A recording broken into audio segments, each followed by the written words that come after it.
of the Son, of the Holy Spirit. Amen. Okay, going back. Okay.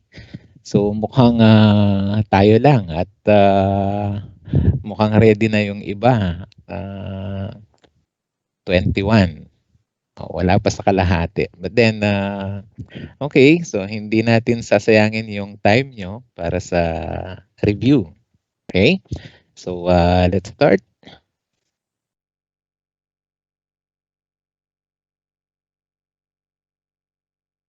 Pwede bang pa-record, sir? Okay, sige. Okay.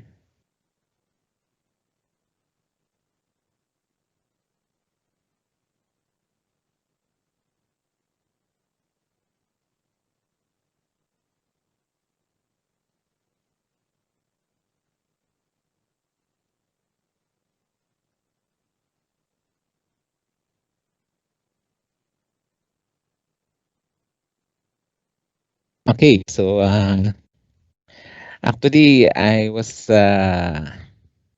thinking if is it necessary to give you a review since na-discuss naman lahat ng topics and more on the theories and yung mga formulas or mga problem solving, uh, direct substitution based from the examples and from the use of the problems. But then, para mas maintindihan, then nandito tayo. Okay? So, a review of the metallic transmission lines. Okay, so we have the guided and unguided media. So for guided media, it's a form of conductor that provides a conduit in which electromagnetic signals are contained. So a connection between the transmitter and the receiver in the form of a physical material like copper or optical fiber. For unguided media, a transmission medium used by wireless system. So there's no physical connection for the transmitter and the receiver side. So we use the atmosphere or the free space for the transmission.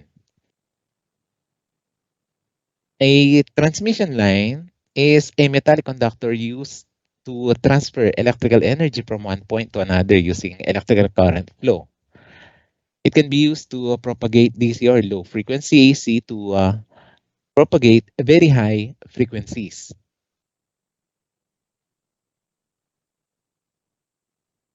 We have the types of waves, longitudinal wave and transverse wave.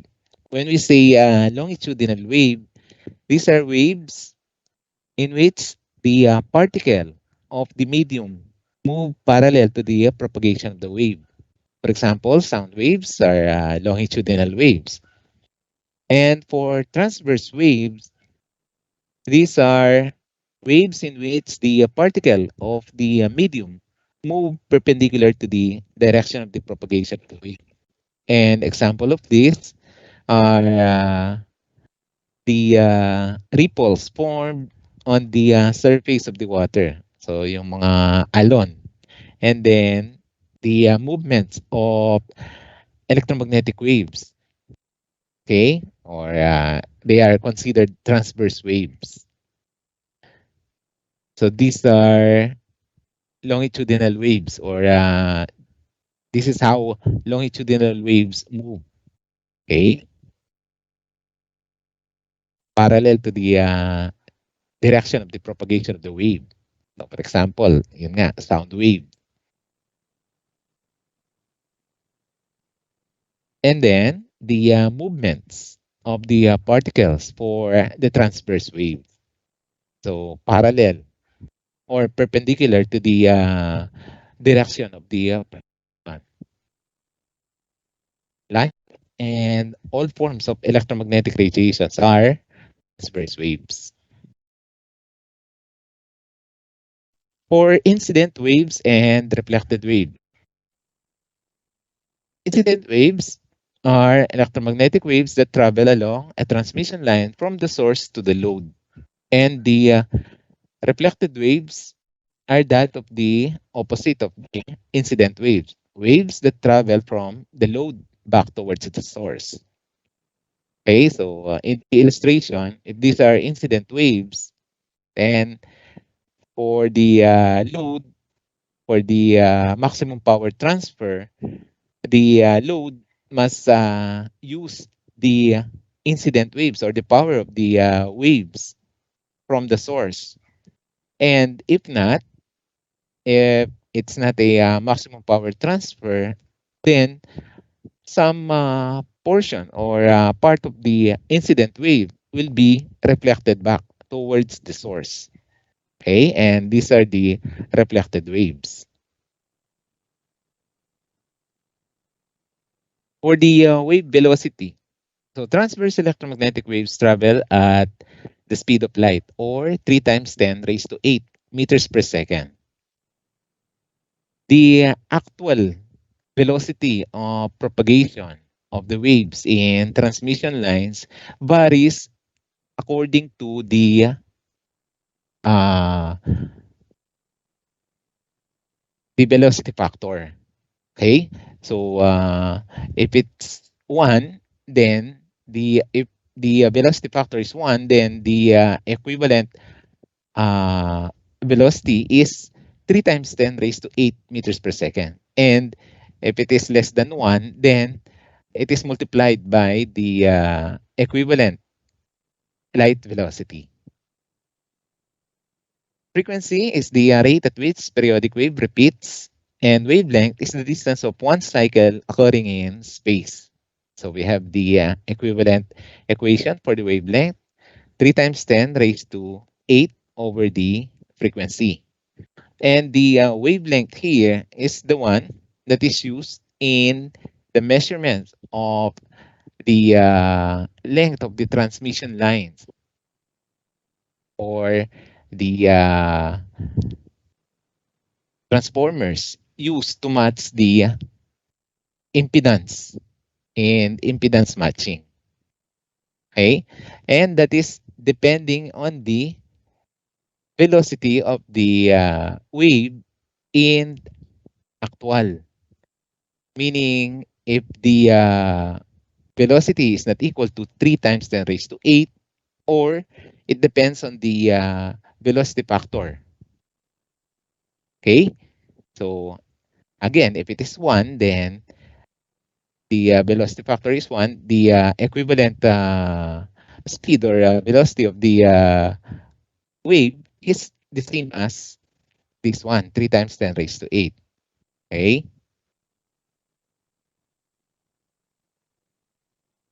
Now for the classification of transmission lines. I have the balance and unbalanced. For balance, both conductors carry current. However, one conductor carries the signal and the other conductor is the return path. While for balance, one wire is at ground potential whereas the other wire is at signal potential. We have the example illustration here for balance wire or balance wiring. Okay, so we have two connections from the source to the output. Okay, and then the signal equivalent. So one carries the signal and the other one is the return path. So for the noise here, the negative polarity is flipped once it drives the input, canceling the noise at the output. So it's the signal equivalent coming out of the output. So speaker and microphone equivalent. For the unbalanced example, okay, so one is at ground potential and the other one is at the signal. Okay,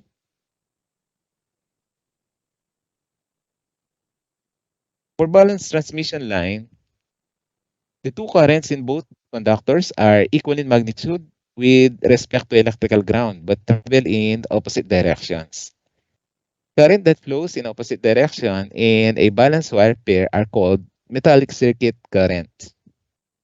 Current that flows in the same direction are called longitudinal currents. Or unbalanced transmission lines. Unbalanced transmission lines have the advantage of requiring only one wire for each signal and only one ground line is required no matter how many signals are grouped into one conductor. Its advantage is reduced immunity to common mode signals such as noise and interference.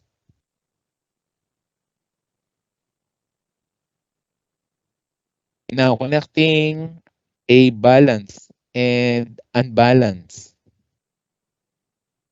transmission lines. So, the use of the balloons. It is a circuit device used to connect balanced transmission line to an unbalanced load. Unbalanced coaxial cable can be connected to a balanced load such as antenna. At relatively low frequencies, an ordinary transformer can be used to isolate the ground from the load.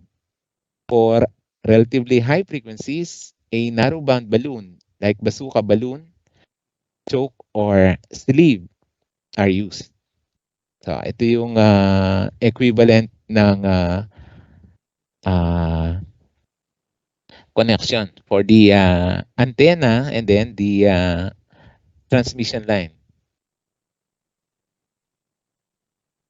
from a balanced line to an unbalanced load.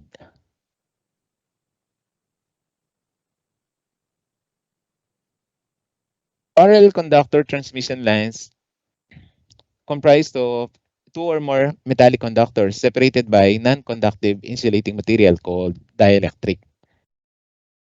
For coaxial transmission lines, it consists of a central conductor surrounded by a dielectric material, then a concentric shielding, and an outer jacket. So I'm sure lahat tayo nakakita na ng mga parallel conductor transmission lines and coaxial transmission lines. So for the parallel conductor transmission lines, we have open wire, twin lead, twisted pair. And under twisted pair, we have the unshielded and the shielded. For the open wire transmission line, it is a two-wire parallel conductor which consists of two parallel wires closely spaced by air. Non-conductive spacers are used as support and make the distance between the two conductors constant. The space is typically between 2 inches and 6 inches. The average or the advantage is its simple construction. The radiation losses are high and prone to crosstalk since these are open wire. Okay?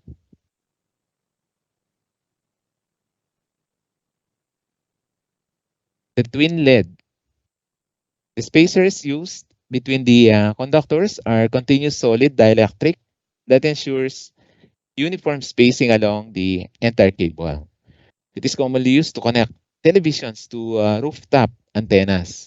But now, more of coaxial cable. Even the ones that still uses outdoor antennas or the rooftop antennas, they use coaxial cable.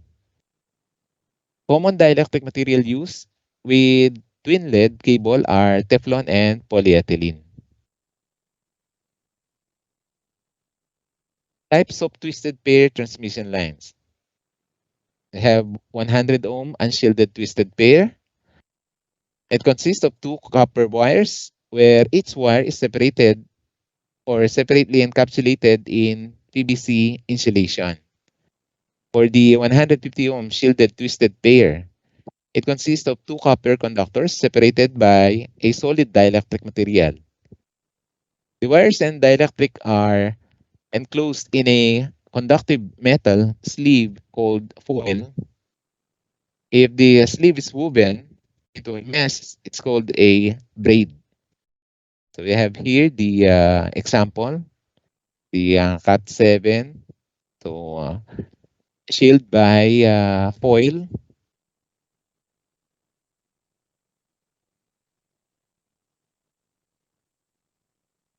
For plenum cable, it is a cable that is laid in the plenum spaces of buildings. Traditional non-plenum cables use standard PVC sheathing or the outside insulator, which is highly toxic when ignited. The NEC requires plenum cable to have special fire-resistant insulation like plenum-grade PVC. So, ito yung sample naman. Okay? So, shielded talaga yung cable. So, pang heavy duty. For the comparison of the parallel lines, shielded and unshielded twisted pair, and the coaxial cable. So for parallel lines, low data rate transmission. For SDP and UTP, high data rate transmission. And for coaxial cable, high data rate transmission. For the losses, parallel lines, radiation, dielectric losses, and susceptibility were excessive. While for SDP and UTP, lower cost, lighter, and easier to work with uh, than the coaxial cable. While for the coaxial cable, low losses. So sometimes the use of the transmission lines can be dictated by the price. Okay, so lower cost or low losses. So depende kung gaano ka-importante yung paggagamitan. So of course, we favor low losses. But then kung yung prices naman, mas malaki yung difference. Kung minsan, uh, consider yun. These are the coaxial cable parts. So the plastic jacket, the metallic shield, so usually braided ito, and then the dielectric insulator and the center core. So the center conductor is the signal wire, and the braided outer is the signal return or ground. Okay? So ito yung usual appearance ng coaxial cable. A coaxial cable with one layer of foil and one layer of braided shielding is referred to as dual shielded. Environments that are subject to exceptionally high interference use quad shielding. So more than this. So ito yung kumbaga pag maselan or yun nga maraming interference. So to protect the signal, ito yung ginagamit. Pero pag ordinary connections lang for transmission lines like yung antenna to the TV or sa mga radio sets, yung mga hobbyists, they use the single shield lang. Either the foil shield or yung braided shield.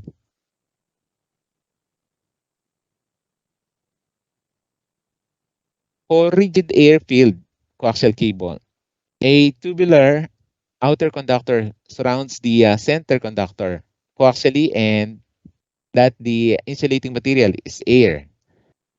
And for a solid flexible coaxial cable, the outer conductor is braided, flexible, and coaxial to the center conductor. So ito yung rigid air-filled coaxial cable. Then we have the connectors for the coaxial cable. have the BNC or the bayonet nail concealment. Connectors are sometimes referred to as bayonet mount, as they can be either on or off. N-type connectors are threaded and must be screwed on and off. So, usual sa mga connectors natin, sa mga oscilloscope probe. Okay? So, yung mga BNC connectors. And then, for the N-type connectors, uh, saan ba madalas gamitin? Sa mga radio, microwave radio. So, the connectors there are N-type.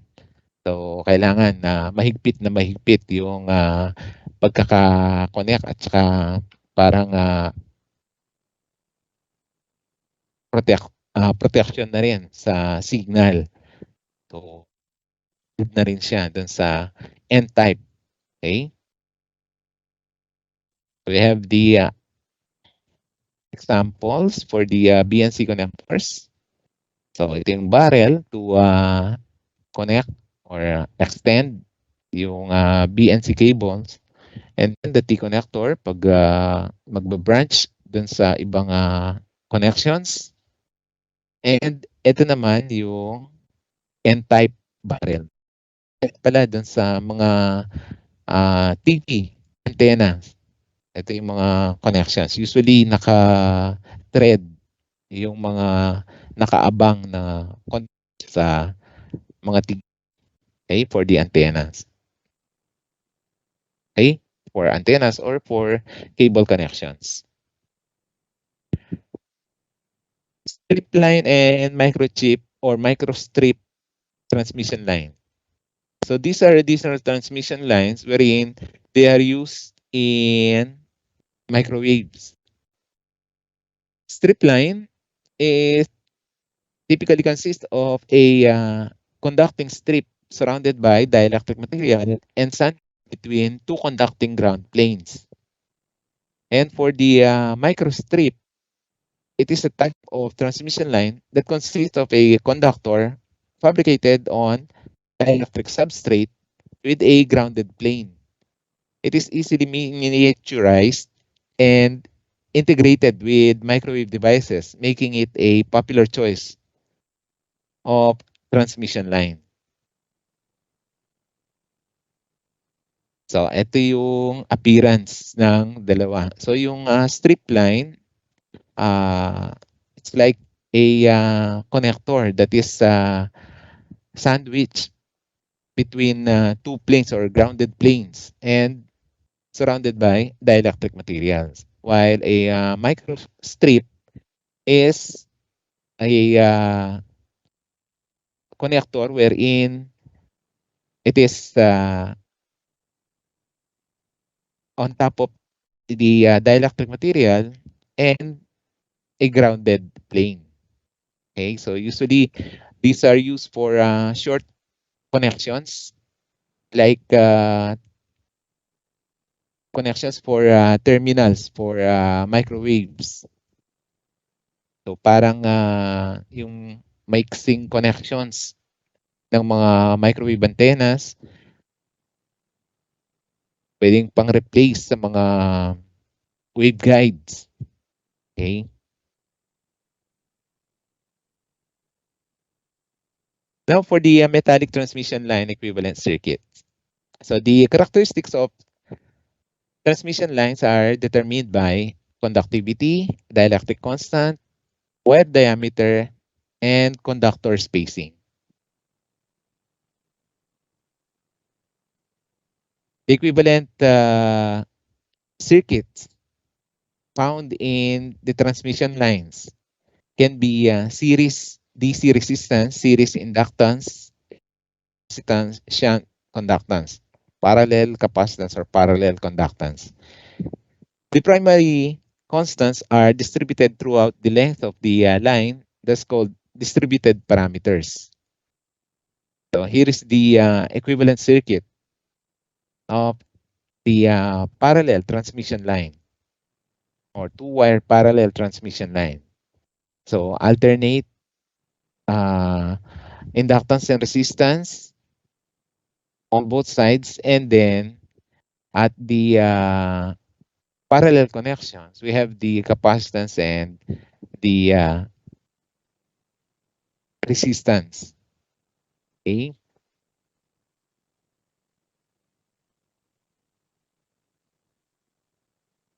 The transmission characteristics of a transmission line are called secondary constants. The secondary constants are characteristic impedance and propagation constant.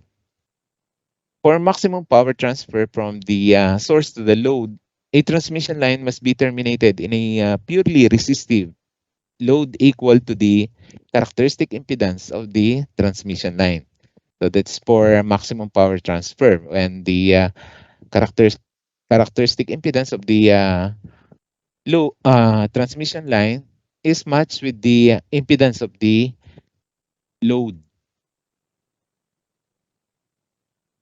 Characteristic impedance or a surge impedance is a very complex quantity that is expressed in ohms and is ideally independent of the line length and cannot be directly measured. Characteristic impedance is the impedance seen looking into an infinitely long line, or the impedance seen looking into a finite length of line that is terminated in a purely resistive load with a resistance equal to the characteristic impedance of the line. A transmission line stores energy in its distributed inductance and capacitance.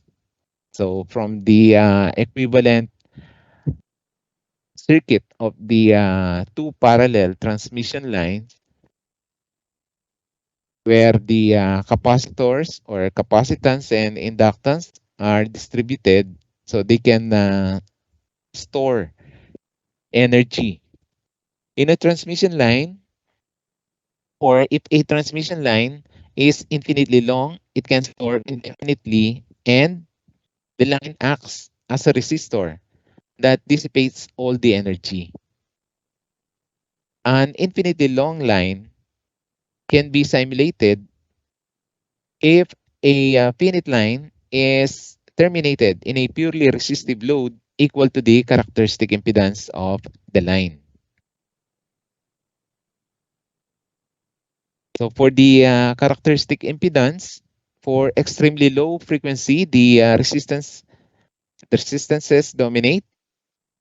Characteristic impedance is equal to the square root of the resistance over the conductance. And for extremely high frequencies, the inductance and capacitance dominates. The characteristic impedance is equal to the square root of the quantity, the inductance over the capacitance.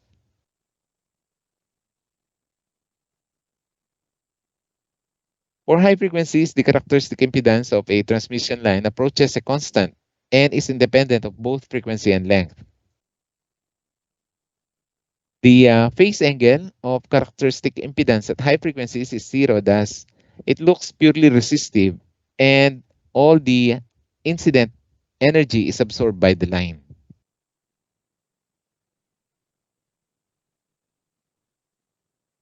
We have here the characteristic impedance of the infinitely long line. So we have the equivalent circuit. The impedance seen looking into a transmission line made up of an infinite number of sections approaches the characteristic impedance.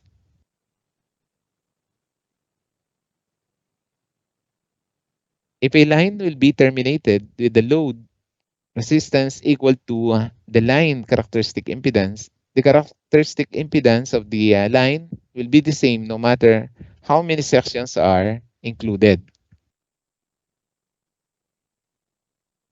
For the problem, determine the characteristic impedance for a coaxial cable with inductance L is equal to 0.2 microhenry per foot and capacitance equal to 16 picofarad per foot.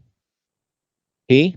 So using the equation for the characteristic impedance when the inductance and capacitance are dominant. So we have the equivalent impedance equal to 111.8. Now for the characteristic impedance of parallel wire cable.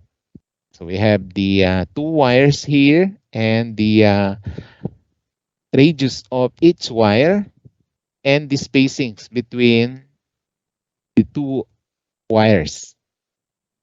We have the equivalent characteristic impedance.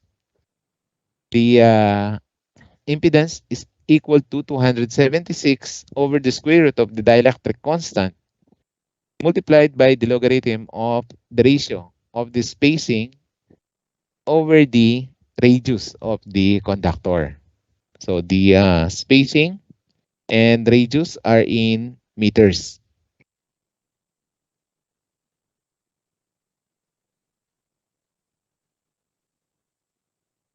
These are the velocity factor and dielectric constants of different materials. Okay?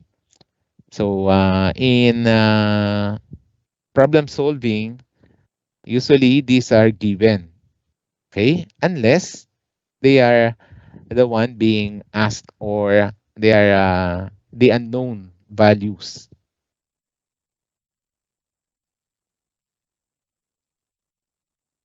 For this example, an open wire transmission line is made from two wires, each with a diameter of 2 millimeter, located 15 millimeters apart. Calculate the characteristic impedance of the line. So using, again, the formula for the characteristic impedance. So since this is an open wire, so the equivalent dielectric constant, so that is 0.001, or sorry, that is 1 for the air as the dielectric material, and then the logarithm of the ratio, the spacings, and the radius. So the diameter is given, so divide by 2 for the radius. And the equivalent characteristic impedance is 324.6.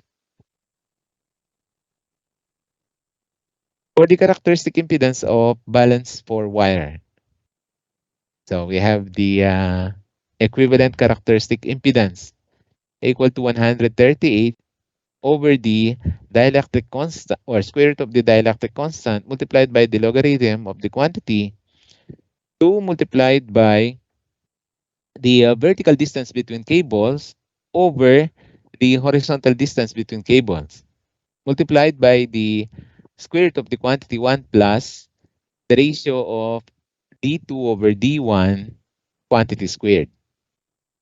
Okay, so as I mentioned before, the use of the formulas in problem solving are direct substitution. So it's for you to remember the formulas. For the example here, what is the impedance of a balance 4 wire with a diameter of 0.25 centimeter and spaced 2.5 centimeters apart using an insulator with a dielectric constant of 2.56. So given for the dielectric constant, the distance for the wires are also given. Diameter is given. So solving for the equivalent characteristic impedance, 125.2 ohms.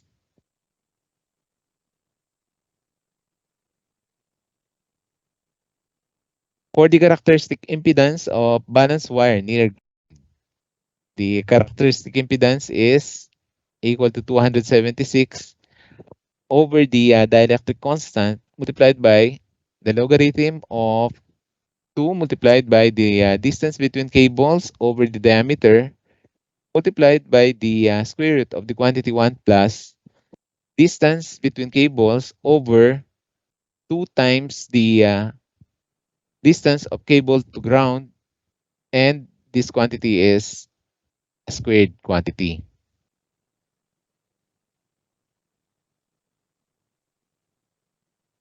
Solving for the example, what is the impedance of a balanced wire which is near ground with a diameter of 0.25 centimeter and spaced 2.5 centimeters apart and 3 centimeters from ground using an insulator with a dielectric constant of 3.4. So dielectric constant is given 3.4, and then the distance between the wires is 2.5, and the height from the ground is 3 centimeters. So substituting the values in the formula, and the characteristic impedance is equal to 199.94.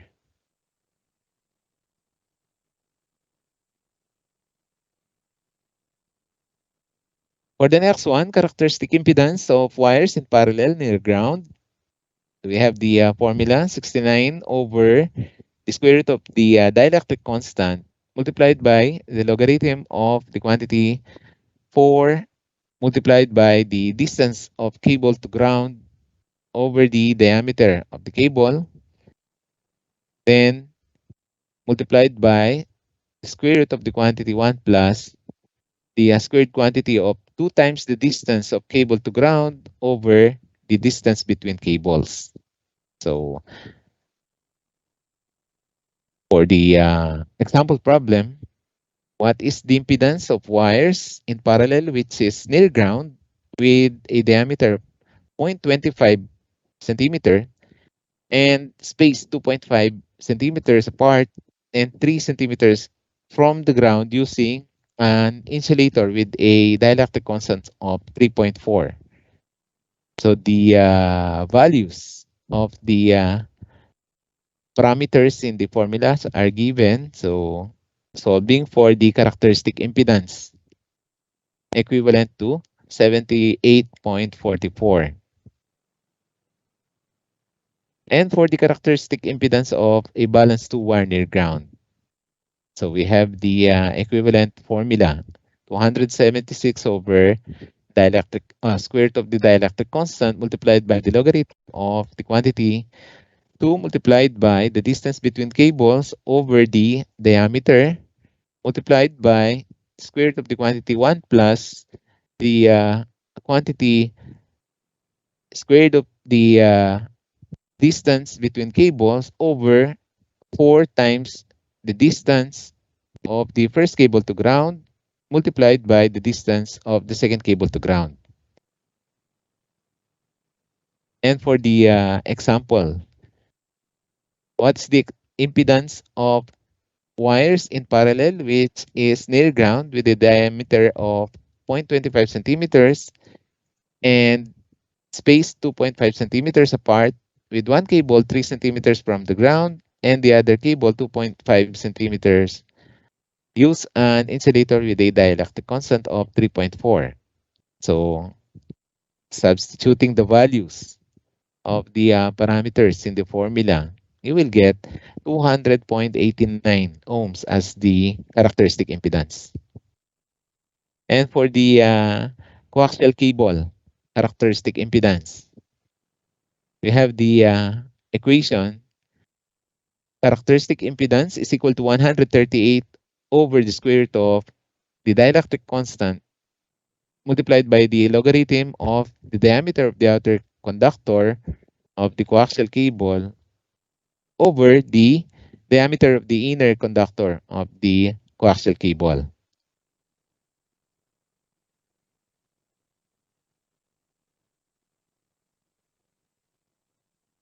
For the example, what is the characteristic impedance of an air dielectric coaxial cable with outer diameter of 15 millimeters and inner diameter of 6 millimeters?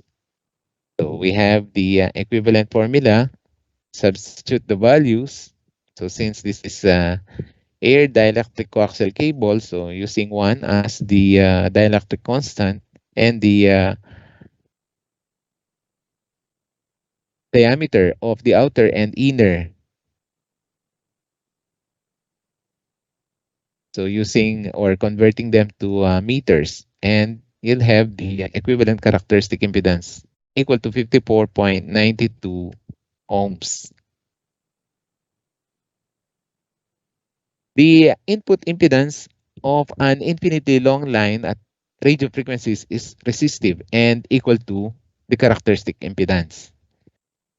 Electromagnetic waves travel down the line without reflections. Such a line is called non-resonant. The ratio of voltage to current at any point along the line is equal to the characteristic impedance. The incident voltage and current at any point along the line are in phase. Line losses on a non-resonant line are minimum per unit length. Any transmission line that is terminated in a purely resistive load equal to characteristic impedance acts as if it were an infinite line. So input impedance equal to the characteristic impedance. There are no reflected waves. V and I are in phase. There is maximum power transfer of power from source to load.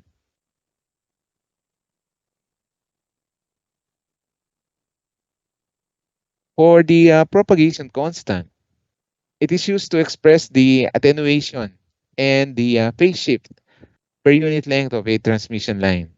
It is used to determine the reduction in voltage or current with distance as transverse electromagnetic waves propagates down a transmission line. So it tells the actual speed of propagation based from the uh, material or the equivalent value of the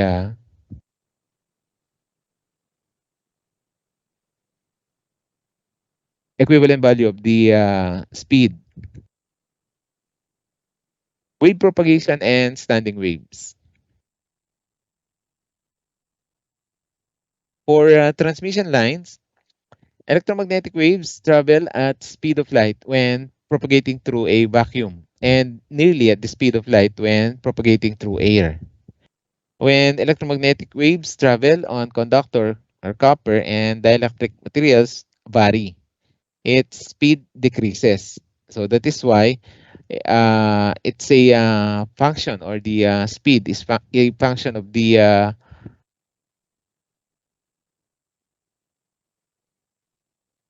VF, or velocity factor. So the velocity factor or velocity constant is defined as the ratio of the actual velocity of propagation of an electromagnetic wave through a given medium to the velocity propagation through a vacuum or free space. So this is VF equal to VP over the speed of light, or the velocity of light.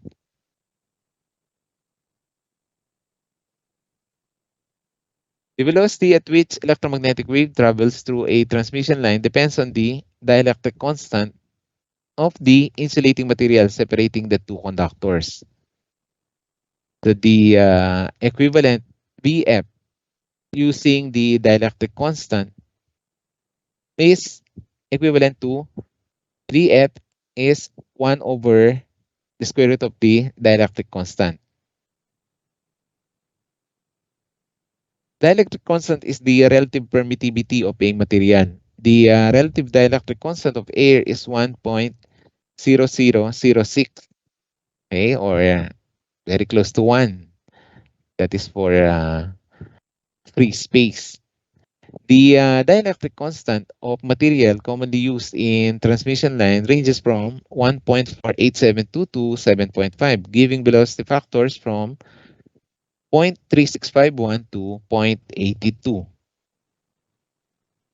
So again, we have the equivalent velocity factor and the dielectric constants for different materials. Now for the example, a certain coaxial cable has a velocity factor of 0.67. What is the velocity of propagation in the coaxial cable? So using the relation of the velocity factor, the velocity of light, and the propagation. So we have the velocity of propagation equal to Vf multiplied by c. So it's the actual speed of propagation.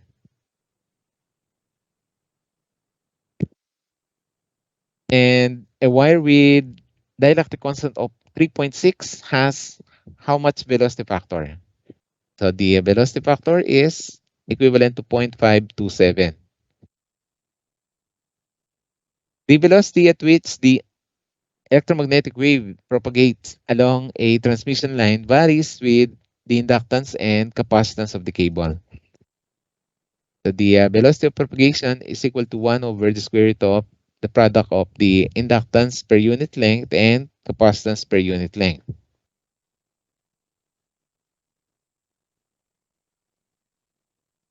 For the example, for a given length of RG8 coaxial cable with distributed capacitance, so C is equal to 96.6 picofarad per meter, a distributed inductance where L is equal to 241.56 nanohenries per meter, and a relative dielectric constant of 2.1.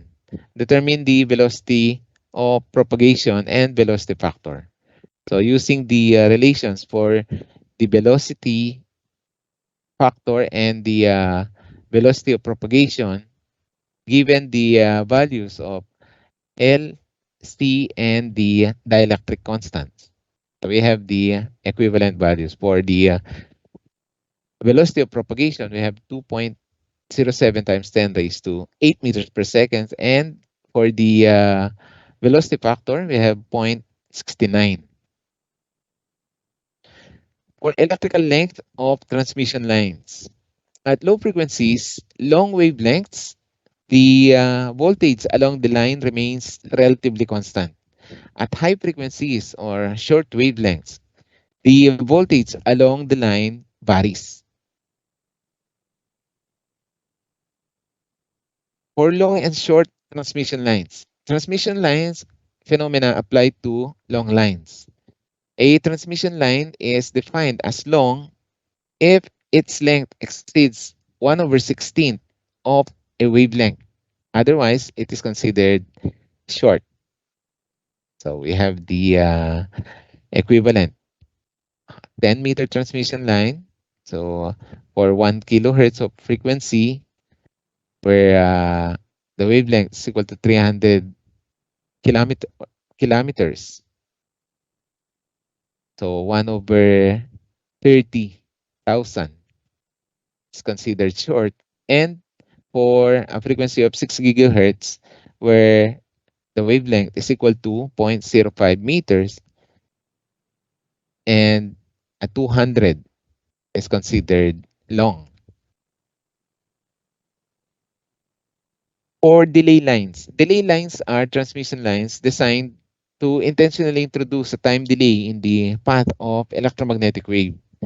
The amount of time delay is a function of the transmission line's inductance and capacitance. For coaxial cable, the time delay is equivalent to the square root of the product of the inductance and capacitance. And for the dielectric constant, so the time delay is 1.016 of the dielectric constant. For analysis purposes, metallic transmission lines are often considered to be totally lossless. Ways in which signal power is lost in transmission lines includes conductor loss, radiation loss, dielectric heating loss, coupling loss, and corona. Cable losses are specified as attenuation loss in decibels per unit length. Conductor loss is caused by the resistance to the flow of current along a transmission line. It is measured using I squared multiplied by R, equivalent to the power loss. To reduce conductor loss, shorten the transmission line or use larger diameter wire. Conductor loss vary from a fraction of dB per 100 meters up to 200 dB per 100 meters.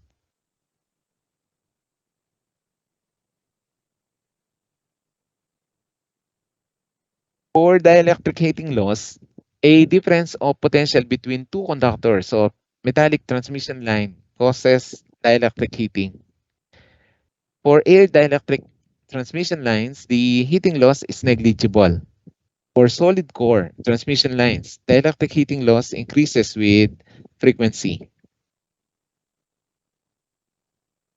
For radiation loss, it is caused by the transfer of energy to any nearby conductive material when the separation between conductors in a metallic transmission line is an appreciable fraction of wavelength. The radiation losses are reduced by properly shielding the cable. Radiation loss is also directly proportional to frequency. For coupling loss, it occurs whenever a connection is made to and from a transmission line or when two sections of transmission line are connected together. Mechanical connections are discontinuities, which are locations where dissimilar materials meet. Discontinuities tend to heat up, radiate energy, and dissipate power. For corona, it is a luminous discharge that occurs between conductors of a transmission line when the difference of potential between them exceeds the breakdown voltage of the dielectric insulator. When corona occurs, the transmission line is destroyed. Or incident and reflected wave. An ordinary transmission line is bidirectional. Power can propagate easily well in both directions. Incident voltage is the voltage that propagates from the source towards the load, while reflected voltage propagates from the load going back to the source. Incident power propagates towards the load, and reflected power propagates towards the source. Okay, so here, incident wave, so let's say incident power, so from source to the load, and the reflected is in the opposite direction, from the load to the source. For an infinitely long line, all the incident power is stored on the line and there is no reflected power. If the line is terminated in a purely resistive load equal to the characteristic impedance of the line, the load absorbs all the incident power. Reflected power is the portion of the incident power that was not absorbed by the load. The reflected power can never exceed the incident power.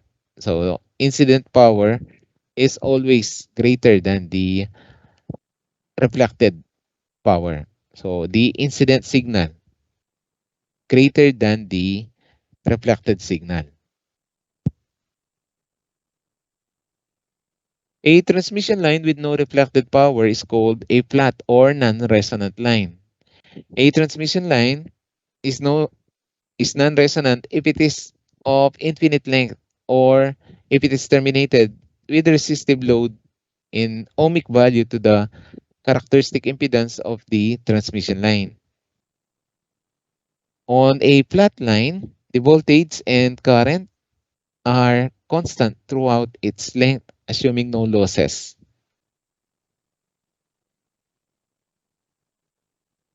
Resonant transmission lines produce a continuous reflection, so it generates oscillation. When the load is not equal to the characteristic impedance of the line, some of the incident power is reflected back to the source. If the load is either short or open circuit, all the incident power is reflected back to the source. If the source were replaced with an open or short circuit and the line were lost, energy present in the line would reflect back and forth between the source and the load. So a non-stop or equivalent to oscillation for the signal. The reflection coefficient is a vector quantity that represents the ratio of reflected voltage to incident voltage or reflected current to incident current. The worst case value of reflection coefficient is 1 and the ideal value is 0.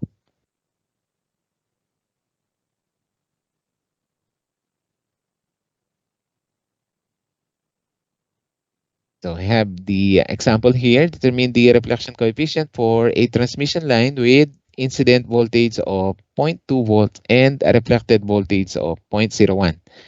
So getting the ratio of the reflected to the incident, the equivalent coefficient of reflection coefficient is 0.05.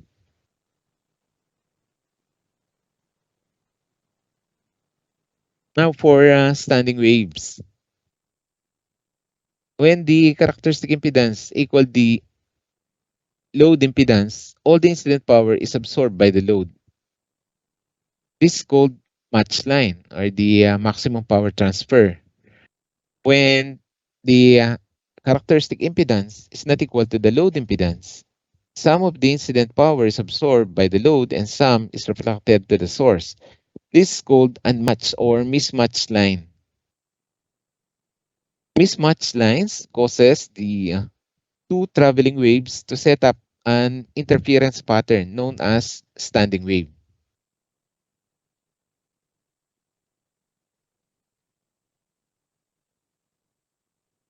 So we have here the illustration of the incident wave and then the reflected wave and the equivalent standing wave.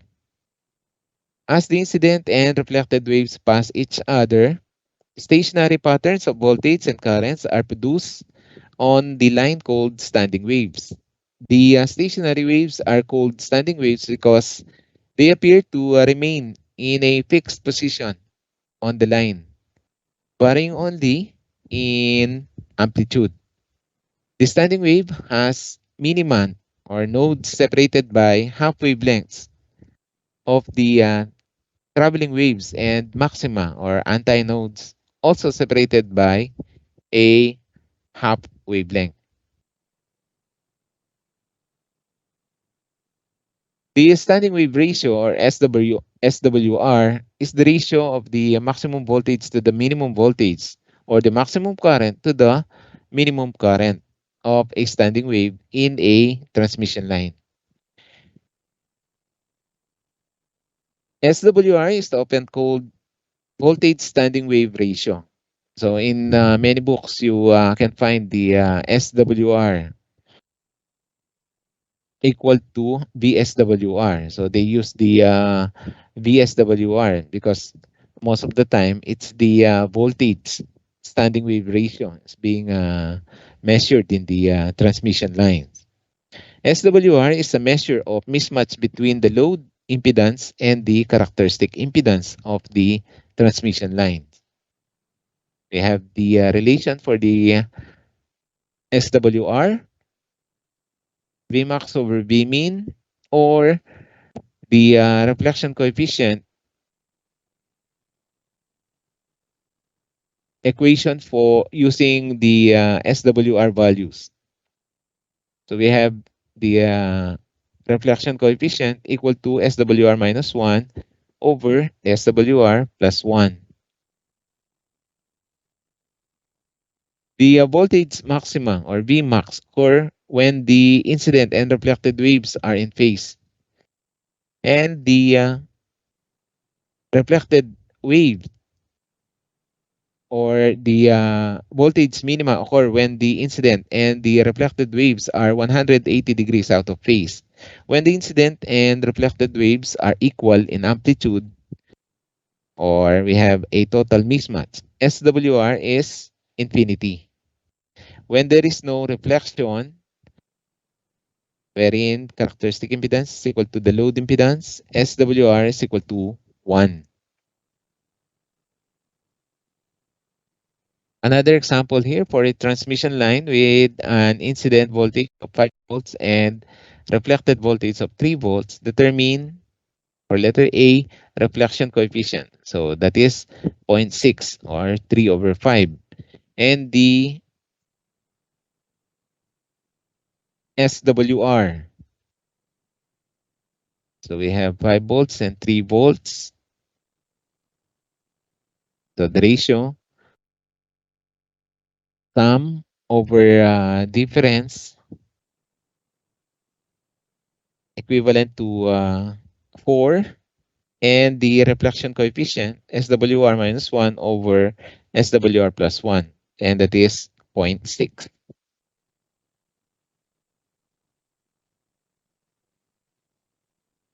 SWR can also be expressed as a ratio of the characteristic impedance to the load impedance and vice versa. SWR is equal to ZO over ZL equal to ZL over ZO, whichever gives the or gives an SWR greater than 1.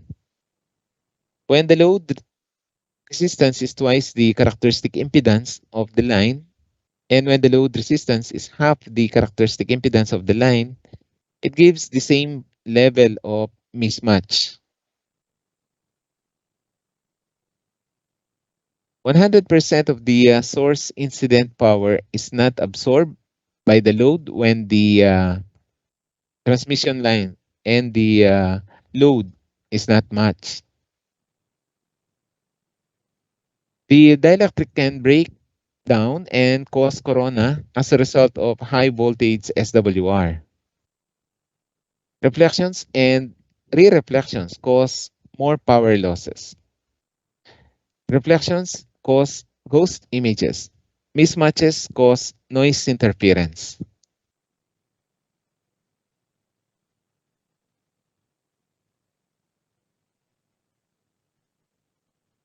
Although it is unlikely that a transmission line will be terminated in a load that is either an open or a short circuit, these conditions are examined because they illustrate the worst possible conditions that could occur and produce standing waves that are representative of less severe conditions. Now for the standing waves on an open line. So the voltage incident wave is reflected back just as if it were to continue. There is no phase reversal. The current incident wave is reflected back 180 degrees from how it would have continued. The sum of the incident and reflected current waveforms is minimum at open. The sum of the incident and reflected voltage waveforms is maximum at the open.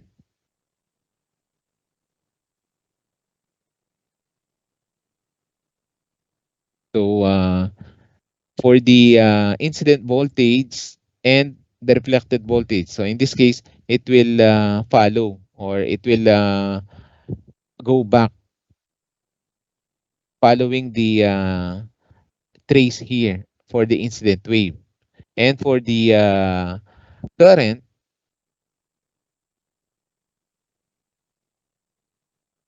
there is a 180 degrees phase shift.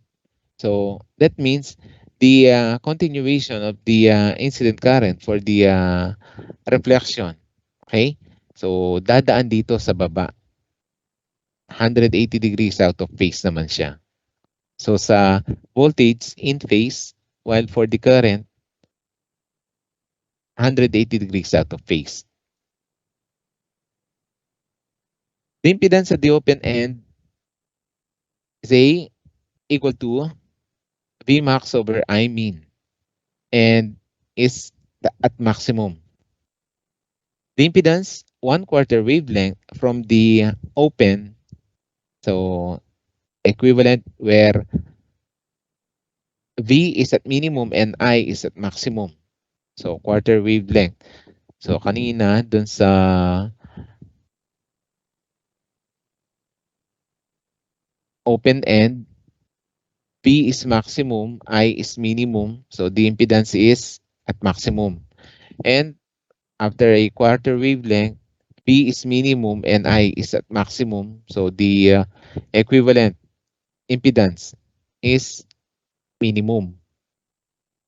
1/4 wavelength from the open, an impedance inversion occurs. And additional inversion occurs, it's 1/4 wavelength. So, ulit-ulit yung result ng dalawa, maximum impedance and minimum impedance value. So here, maximum. Whenever the voltage is at maximum and the current is at minimum, then the equivalent impedance is at maximum. So ito yon. Tapos dito yung next and dito yung next. So the others, so that is impedance at minimum. So here are the sample traces for the incident and reflected waves. So, medyo maliit yung picture pero pag ang continuation nito, let's say yung sa voltage, okay? So yung sa voltage, ah pag exact yung at the end of the transmission line, yung signal. So babalik lang 'yan. Let's say kanina nasa maximum siya, so babalik lang to the maximum. So ito naman, babalik din ito following the trace ng incident wave natin. And then this one, so nasa gitna na naman siya, so babalik na naman. And ito, wala siya sa gitna. And then to get the continuation, so kung ano dapat yung equivalent angle dito, pag nag-reflect siya, yun din ang makukuha nito.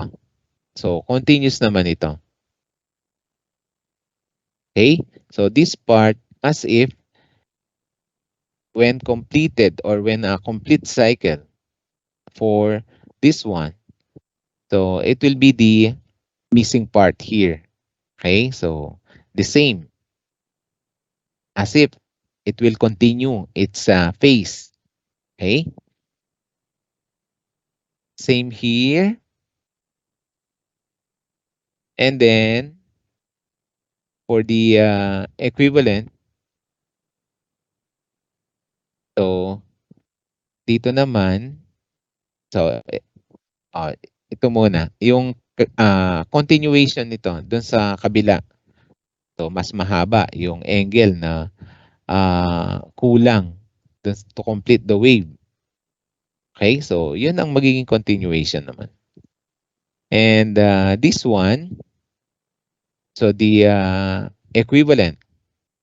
So nasa minimum siya.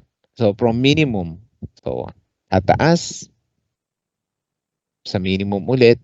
Okay? So nasa gitna, the same. And then ito, may angle na naman tayo dito. So kung ano yung angle involved pag nag-continue tayo ng signal. So as if ito yung kulang para dun sa part natin dito for the complete half cycle. So yun yung continuous kapag voltage, pag open circuit. While for the current, meron siyang phase inversion na 180 degrees. Now for closed line, the standing wave. The voltage incident wave is reflected back 180 degrees from how it would have continued. The current incident wave is reflected back just as if it were to continue. No phase reversal. So for the closed line, in the reflected voltage, there is now the 180 degrees out of phase. While for the current, it is in phase for the reflected value. Okay, so nagkapalit lang dun sa open kanina, voltage naman yung continuous dun sa or dito sa closed line, yung current naman ang continuous dun sa phase. The impedance at the shorted end is minimum. So, kung naka minimum yung voltage, naka maximum yung current, so minimum yung impedance. Take note, impedance is V over I. The impedance 1/4 wavelength back from the shorted. So where V is at maximum now and I is at minimum, therefore the impedance is at maximum. 1/4 wavelength from the shorted end, an impedance inversion occurs. And additional inversion occurs, it's 1/4 wavelength. So salitan lang yan. Parang katulad kanina, maximum impedance dun sa dulo, tapos after 1/4 wavelength, minimum naman. So ito, minimum at the end, and then after 1/4 wavelength, maximum for the impedance. And now for the transmission line load power. So these are formulas wherein, again, if you will use them or if you will use them in the problems, guaranteed na direct sub yung mangyayari. Okay? So for the reflected power, equal to the square of the reflection coefficient multiplied by the incident power.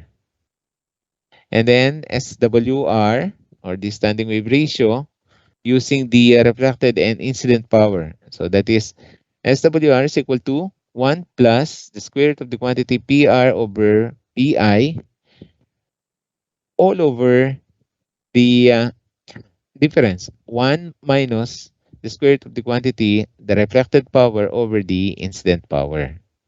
So that is the equivalent SWR.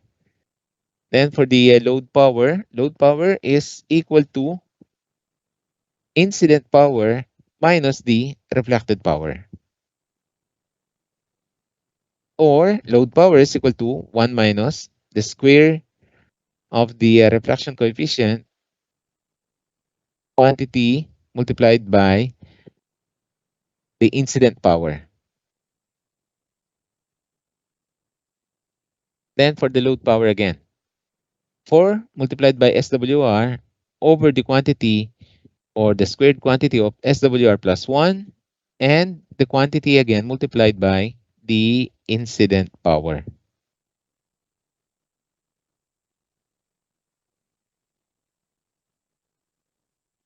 For the reflection coefficient, load impedance over or minus characteristic impedance over the sum of the two. Okay, so reflective or reflection coefficient is less than 1 based from this equation.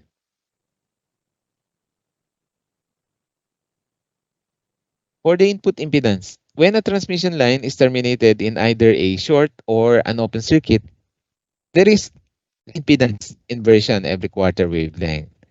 For a lossless line, the impedance varies from infinity to zero.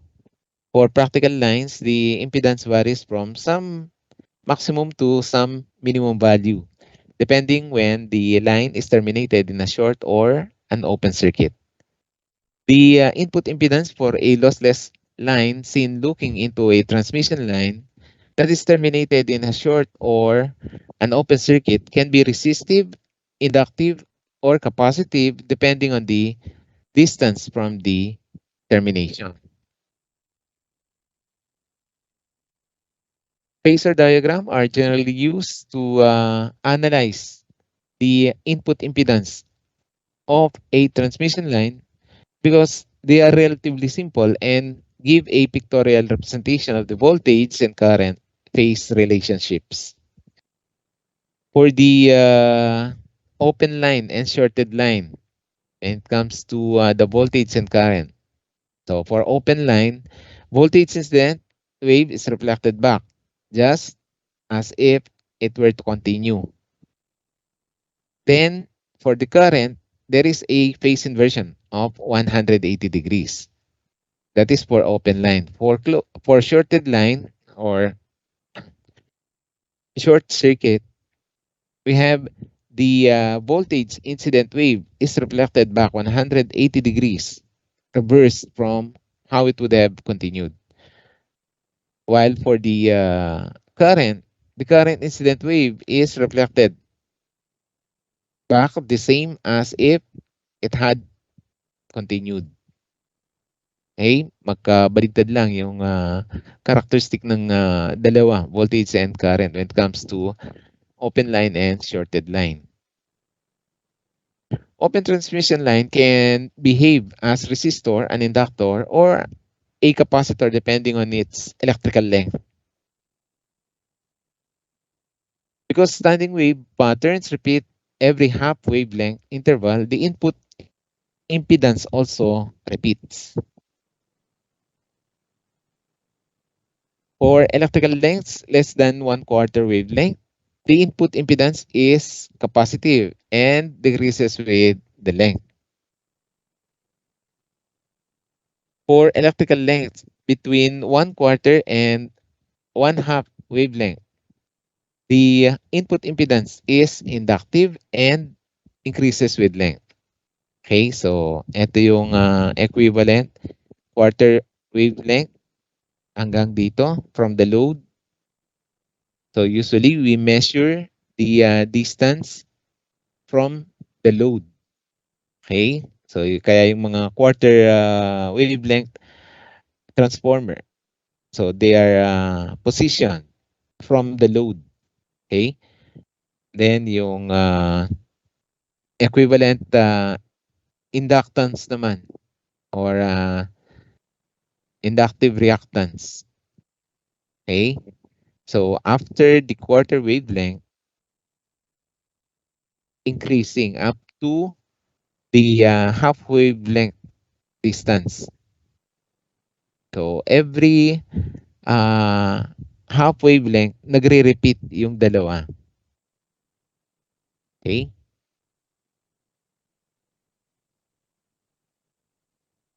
Open line is resistive and maximum at the open and at its successive half wavelength interval. So half wavelength yung interval. Open line is resistive and minimum 1/4 wavelength from the open and at its successive half wavelength interval. For shorted line, 1/4 wavelength. The incident and reflected voltage are in phase and maximum. The incident and reflected currents are 180 degrees out of phase and minimum.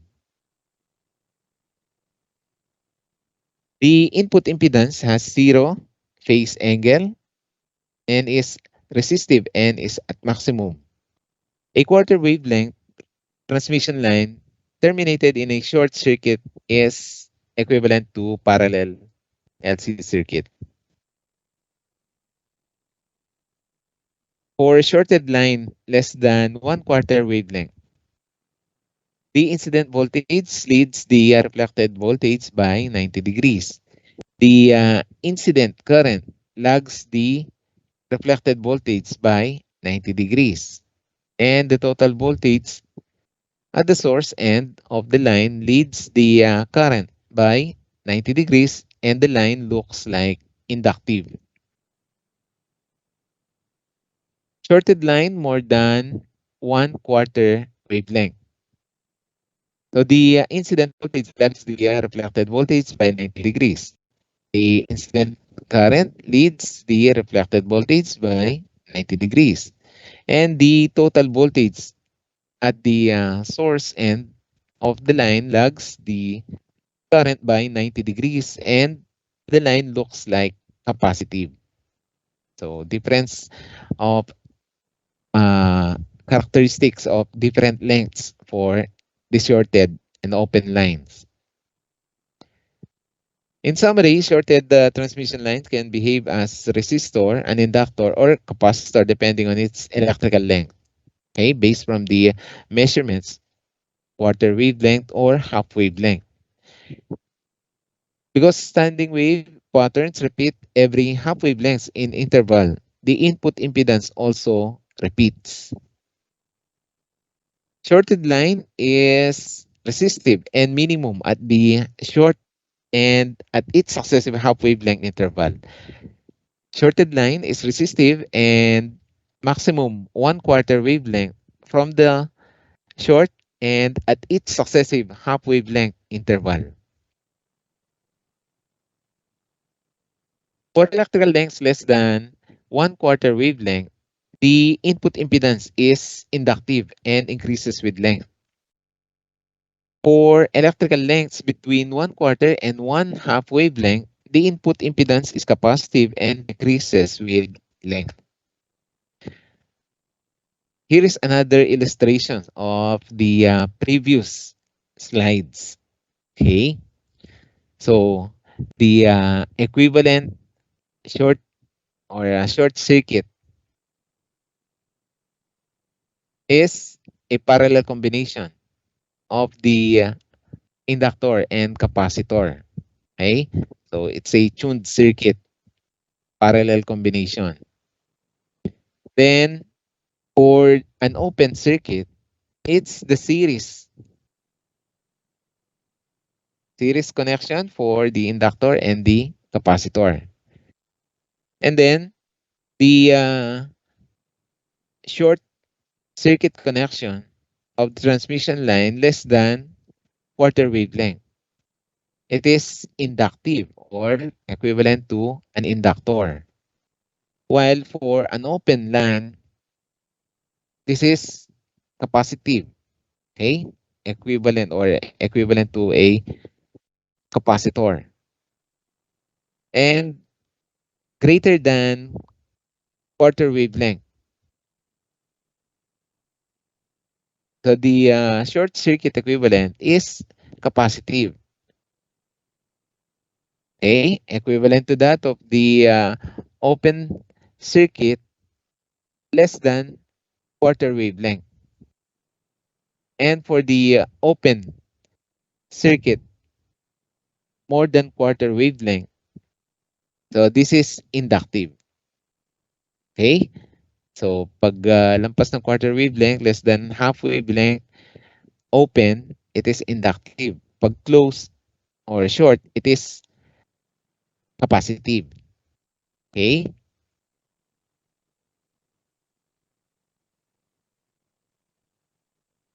Now for the impedance matching.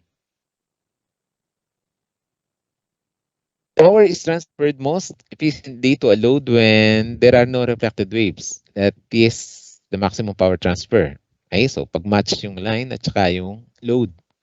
Standing wave cause power loss, dielectric breakdown, noise, radiation, and ghost signals.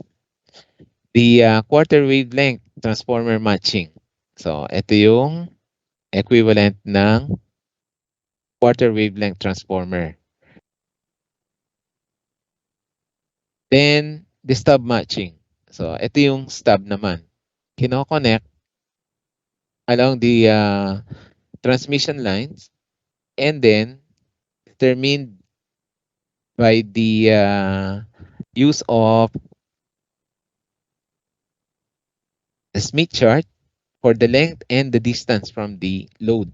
So yung distance niya from the load is from this point up to this point. So that's the distance of the stub.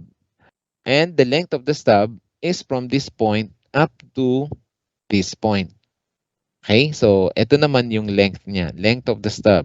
So ito yung distance of the stub from the load. So ganun palagi yung pag-measure ng distance ng stub that is from the load towards the source. So kung saan i-connect. And the length of the stub, so kung saan yung connections natin from the transmission line at saka doon sa haba ng stub. Okay? Quarter wavelength transformer matching. It is used to match transmission lines to purely resistive loads where resistance is not equal to the characteristic impedance of the line. Quarter wavelength transformer is not a transformer but rather a quarter wavelength section of transmission line that acts as if were a transformer. So kasi minamatch niya yung transmission line sa load. Kaya transformer ang tawag. Tina-transform niya yung characteristic impedance. Okay? Kala ko napuputol yung connection ko. A transmission line, 1/4 wavelength long acts a step up or step down transformer depending on whether the load impedance is greater than or less than the characteristic impedance. A quarter wavelength transformer is not a broadband impedance matching device. It is a quarter wavelength at only a single frequency. A quarter wavelength transformer is placed between a transmission line and its load. Okay? The characteristic impedance of a quarter wavelength section. So this is equivalent to the square root of the product of the characteristic impedance of the transmission line being matched and the load impedance. So for the example, determine the physical length and characteristic impedance for a quarter wavelength transformer that is used to match a section of RG8 where characteristic impedance is 50 ohms to 150 resistive load. The frequency of operation is 150 megahertz and a velocity factor of 1. So using velocity factor equal to 1, therefore the velocity of propagation is equal to 3 times 10 raised to 8 meters per second. And solving. Okay, so from the given values of the characteristic impedance and the load impedance, the characteristic impedance of the quarter wavelength transformer is 86.6 ohms. And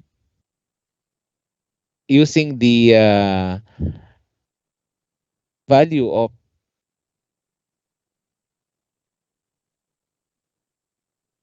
the propagation, 3 times 10 raised to 8 over the frequency to solve for the wavelength. So the wavelength here is 2 meters and quarter wavelength, so that is the wavelength over 4 is 0.5 meter.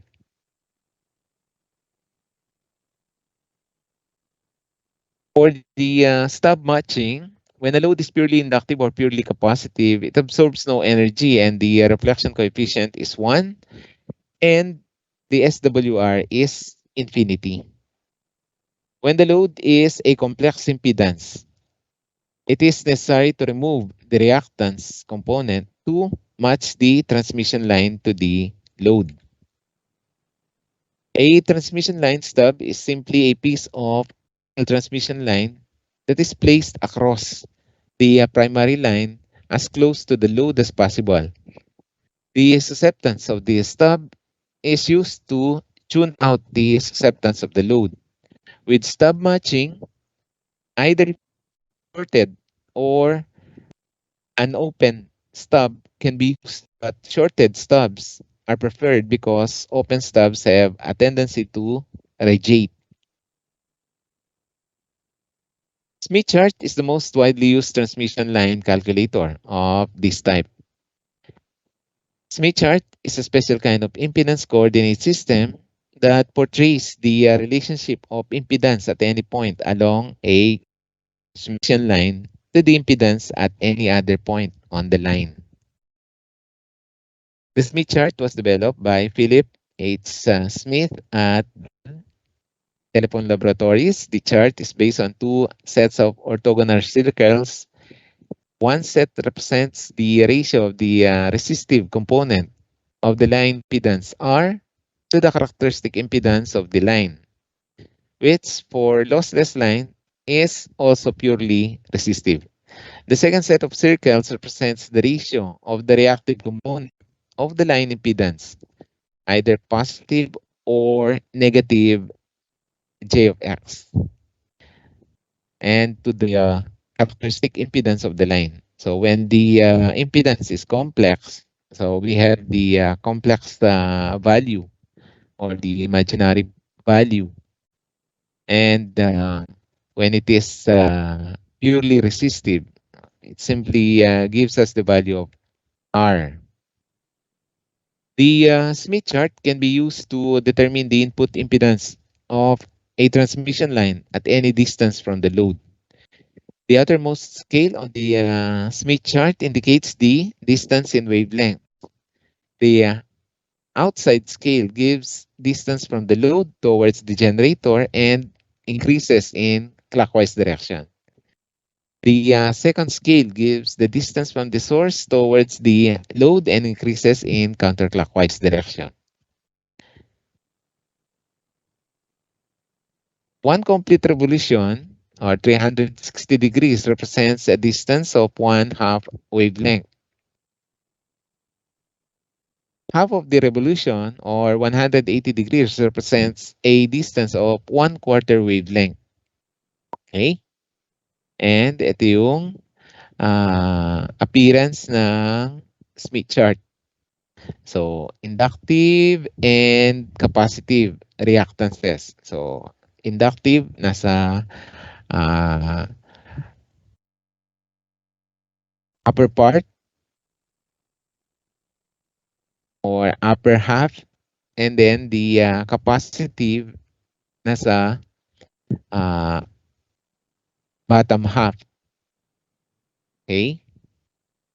So, yung open circuit, nasa right side, open circuit equivalent of the transmission line, and the short circuit equivalent of the transmission line, nasa left side naman. Okay? So, these are the examples in plotting the equivalent impedances in the Smith chart. Okay? So, to plot the equivalent impedances, whether purely resistive or complex values for the impedances, we need to normalize the values. So we divide them by the characteristic impedance of the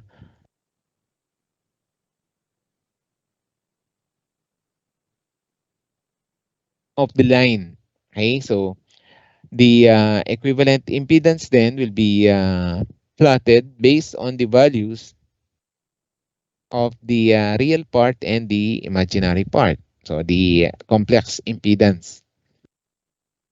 So the usual value for the characteristic impedance are 50 ohms. The other one is 75 ohms. And sometimes you may find a value equal to 300 ohms. So three values are common for characteristic impedance.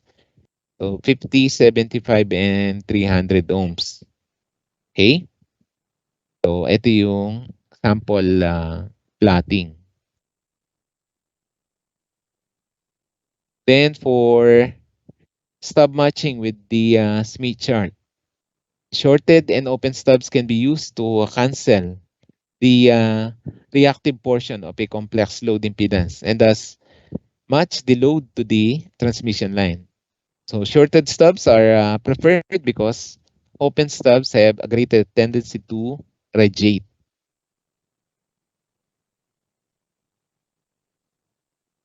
Now for sample questions. So the coverage of the midterms does not include the problem solving where the Smith chart is used. Okay?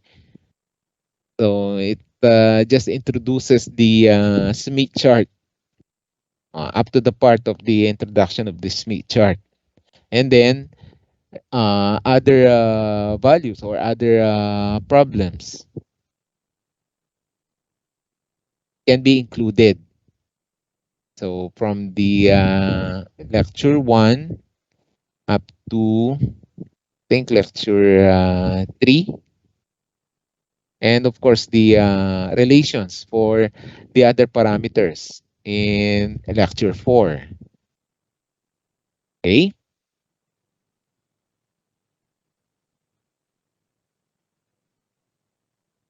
For this one, a Smith chart is used to calculate the, which do you think is the correct one?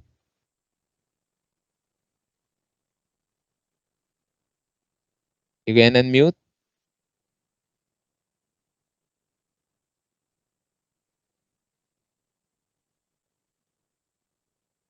Anyone? A po, sir. Okay, so a Smith chart is used to calculate the transmission line impedances. Okay, so that's letter A. Okay, how about for this one? The characteristic impedance of a cable increases with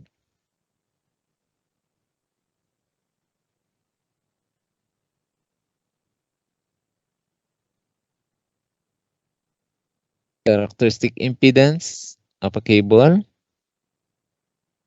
Is it affected by length, by voltage, or by frequency, or none of these?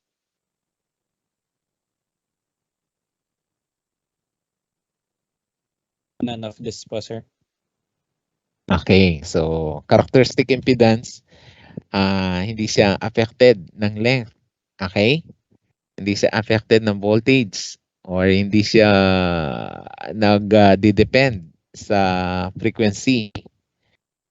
So, nasa mismong line yan or type of cable yan. Okay? Kung anong ginagamit na characteristic impedance. Kasi nga, hindi na-predict yung value ng characteristic impedance just because of the increase ng length, voltage, or frequency. Okay? So, although other parameters can be affected by length, okay, yung pag-increase ng length or pagbawas ng length, pag iba ng voltage or ng frequency, o other parameters, pwede ito. Pwede yung mga uh, uh, length, voltage, or frequency na makaka-affect but not the characteristic impedance. Okay? So, none of the above. Okay. What's the capacitance per meter of a 75 ohm cable that has an inductance of 60 nanohenries per meter. Pwedeng mag-solve. Anong formula yung pwedeng gamitin? So this is 75 ohms. And then, equivalent inductance of 60 nanohenries per meter. So ano yung capacitance per meter natin?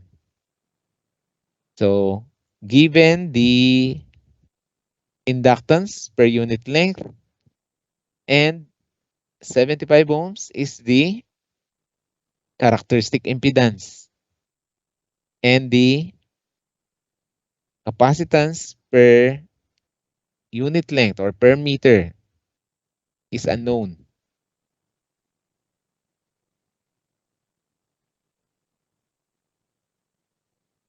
What is the value of the capacitance per meter?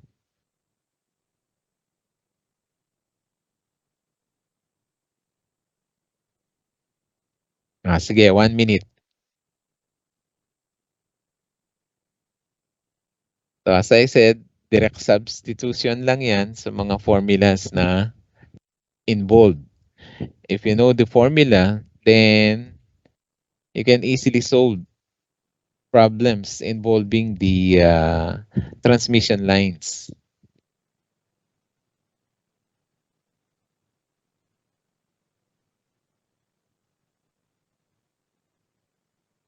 Lagyan ko kaya ng points.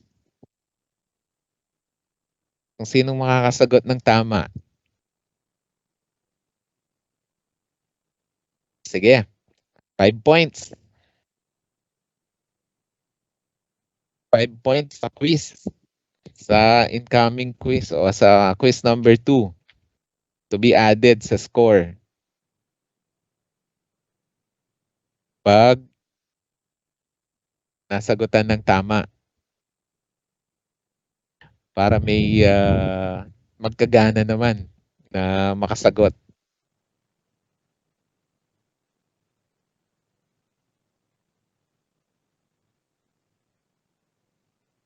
Itong po, sir. Okay, sige. Sir, meron pa yata mga sumasagot sa chat po. Mag-unmute. Hindi kasi nakikita eh. Pag ano ako ng sandali.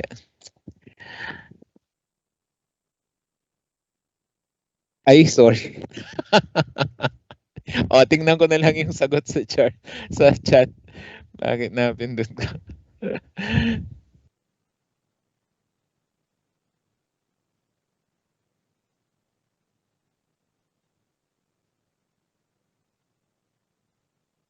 May answer ba? Okay. So, meron na yata. Is it 10.67? Okay, 10.67, Mr. Lacson. Okay, so 5 points for Mr. Lacson on the next quiz. Okay? Sige.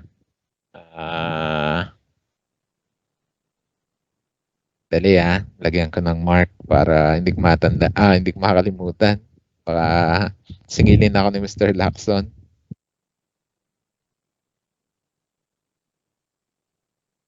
Okay, so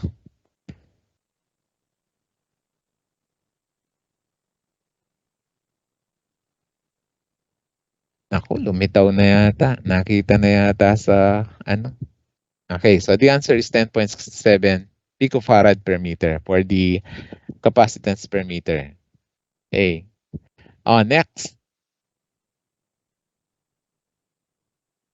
Another 5 points. This time, first 2 correct answers. Sige, sa chat para makita ko kung sinong mauna. Ay, kaya lang, pag nakita pag may sumagot, baka gayahin lang.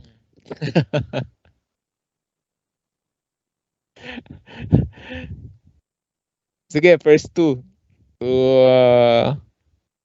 get the correct answer.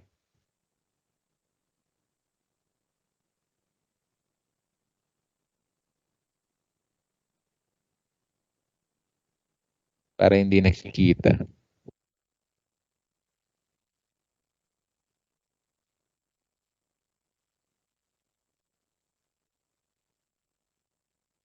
Ito po yung question, sir. Nawala naman yung question. Opo, sir, nawala. Sandali.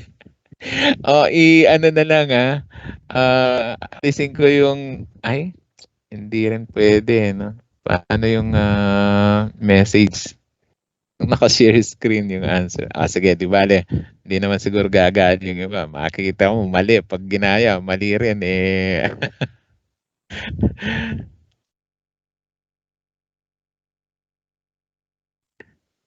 Okay, calculate the load power if the SWR for a mismatched line is 1.5 and an input power of 5 watts. First two to get the correct answer. I take 5 points sa next quiz.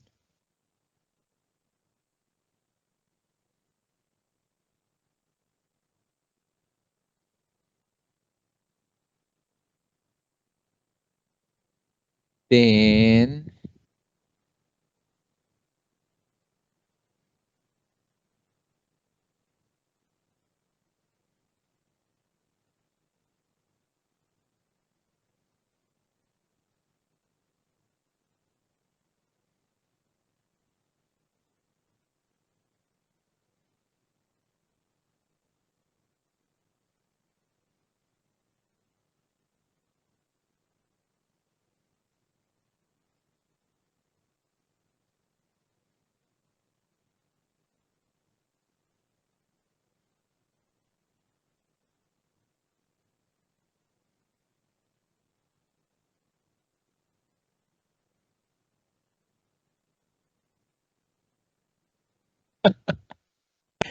sandali.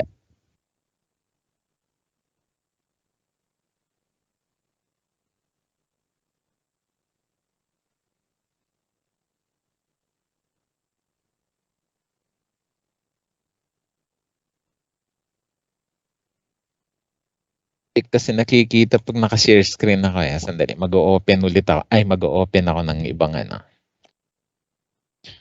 ibang gadget para kita. First two lang bago ko tingnan. First two correct.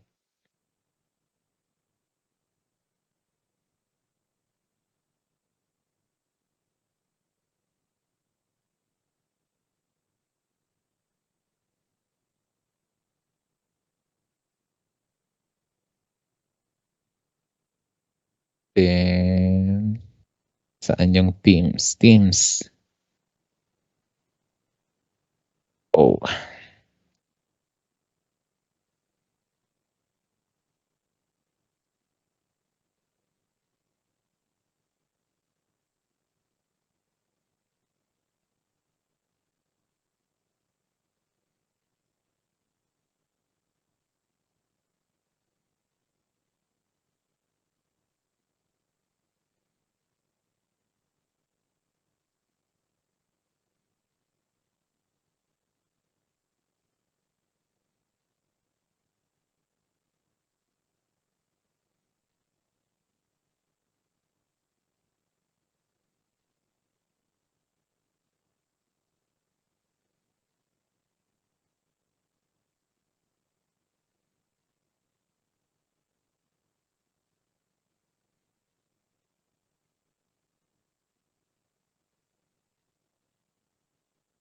hey, nakita ko na yung mga chats. Pare-parehong sagot. Kaya lang, nauna si Mr. Gomez and Mr. Garcia. Okay, so Mr. Gomez and Mr. Garcia. Dali lang.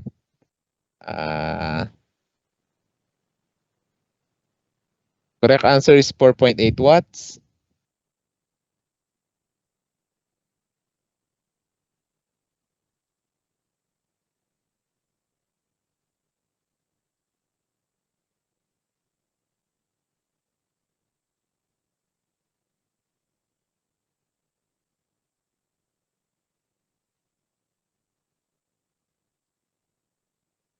Okay.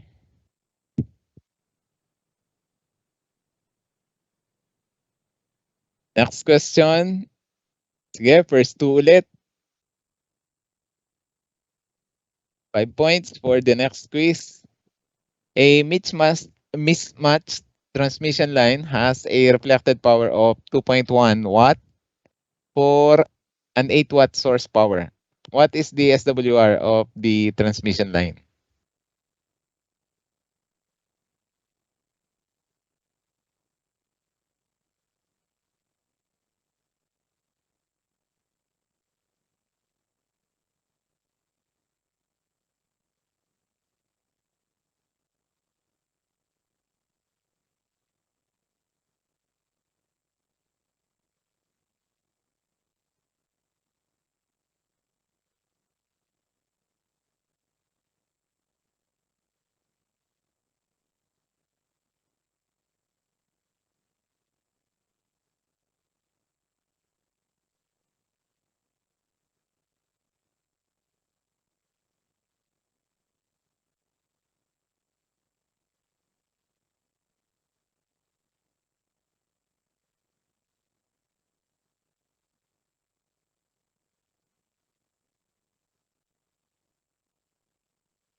Wala pang answers.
Okay.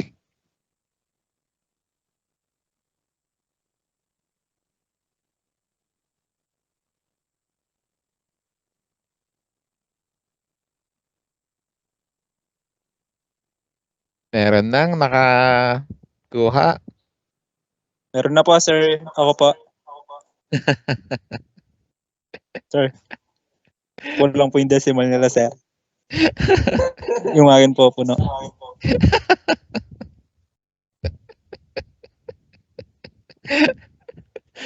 Okay.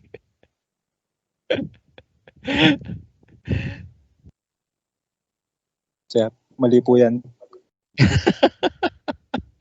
Joke lang. Rounded off.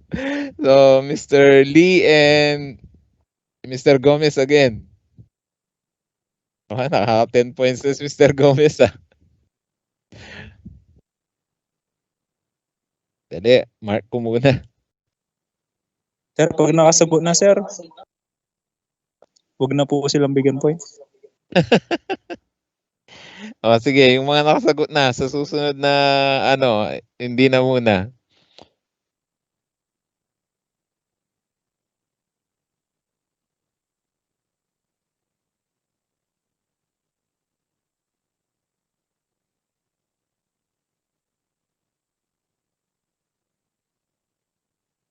Okay, next question.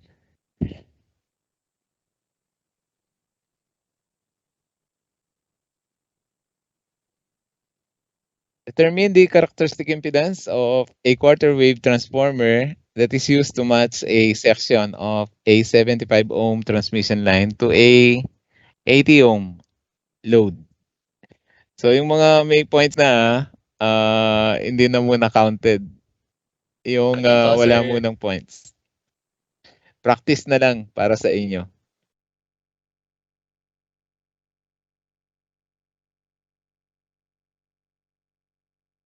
Rounded off to 2 decimal places.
Wala na bang sasagot?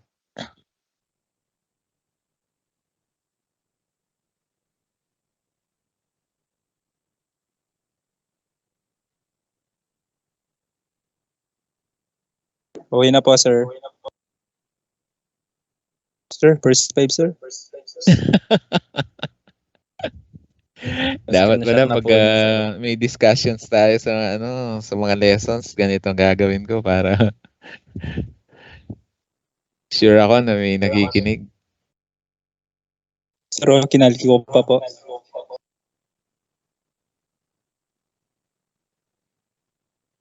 Wala nang gusto Wala nang nadagdag.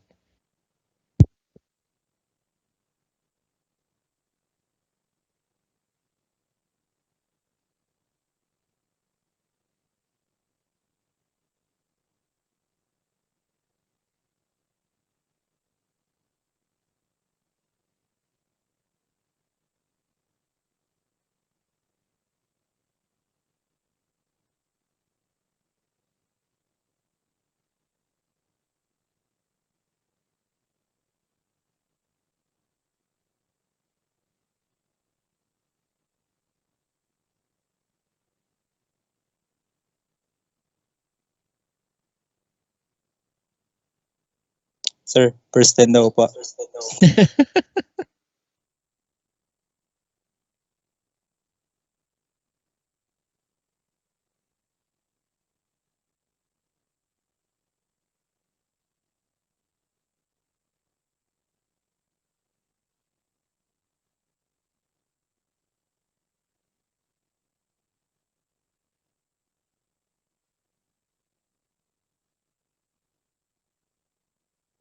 Wala nang nadagdag sa ano ko. Sandali nga. Tingnan ko. Baka naghang yung isang gadget ko.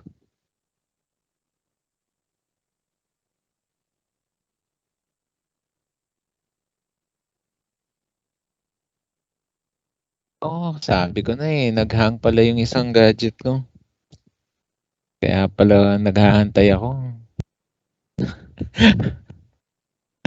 Walang walang nadadagdag. Ang dami na pala. Okay, so Miss Santos and Mr. De La Peña.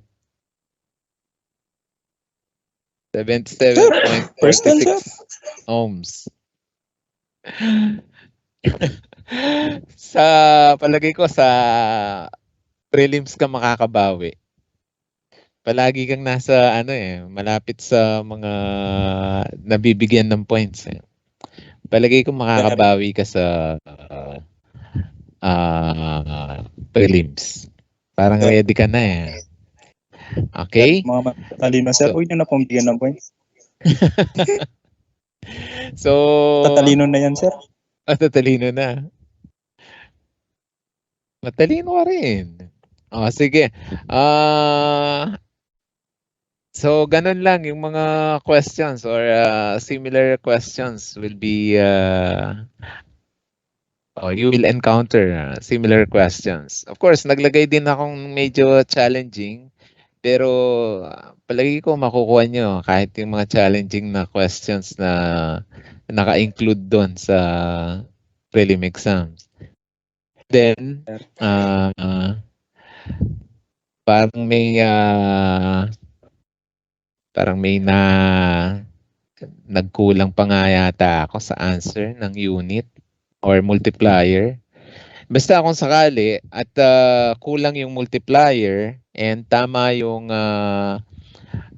numerical values na nakalagay doon. Kung may choices or kung nandun yung answer nyo, then you can choose the correct value na based from the numerical values na tama or na-solve nyo. Okay? Kahit kulang yung multiplier o hindi na ilagay yung multiplier. Okay? And please understand the importance of the transmission lines. Kasi more on theories yung mga questions. Parang practical questions regarding transmission lines. Okay? So, importante kasi yung mga transmission lines in the field of communications, lalo na pag sensitive data yung ginagamitan ng transmission lines. And then, kung minsan talagang binabantayan yung mga transmission lines na ganyan. Hindi parang chine-check kung kailangan ng palitan or kung minsan nilalagyan pa ng mga chemicals like nitrogen para hindi mag-moist or hindi pasukan ng moisture. Kasi sa mga sensitive data, kailangan talaga yung mga transmission lines na maayos. And yun nga, kasama sa computations, dapat yung transmission lines na ma-maximize yung transfer of power. Hindi yung basta makakonect ka lang. Eh sa mga ginagamit natin like coaxial cable, pang TV, wala namang problema kasi hindi naman ganoon ka-sensitive yung data na kinukuha natin. Pero in companies na nagme-maintain like yung banks, yung mga records. So, very ano sila sa pagdating sa mga transmission lines or sa mga connections nila. Okay? And I think basta naiintindihan nyo yung lesson natin at ma-memorize nyo yung mga formulas na involved. Palagay ko madali lang yung prelims.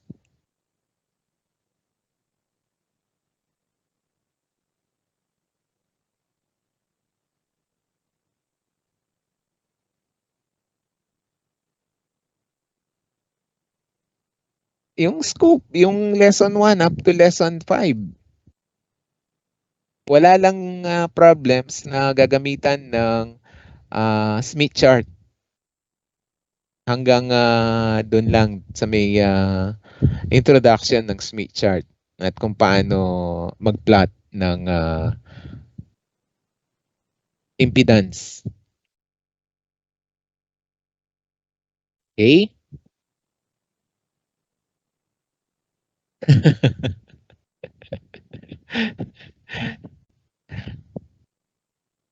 Konti nga lang nag-attend eh. Pero sana ready na yung iba. Okay?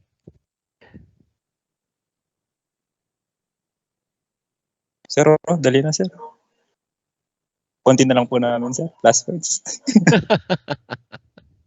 Palagay ko makakabawi kayo sa prelim exams. Okay? So, good luck sa inyong lahat. Sana nakatulong itong meeting natin ngayon para sa exams nyo. So, yung exams pala, na nakakalimutan ko nang i-post. So, nagbago pala ng room assignment si Ma'am Che. Hindi ako in-inform. So, yung Transmedia, okay, August 25, 8 to 10, 401 sa APS 309 and 402 sa APS 310. So, magkatabing room lang naman. 401 at saka 402. So, August 25, 8 to 10 a.m. Okay? So, good luck everyone. And thank you sa pag-attend dito. May questions pa before Thank you, sir. we end this? Thank you po, sir. Okay. Last point, So, good luck. Makakabawi ka, Mr. Jonas. Good luck po. Sige, abangan ko sa prelims. I'm sure makakabawi ka doon since malapit ka na eh. Malapit ka nang makahabol eh. Oo nga po, sir. Sorry po. Sige. Okay. Thank you, Good day, sir. class. Good luck. Good day po. Good day, sir. Salamat po. Thank you po, sir. Po.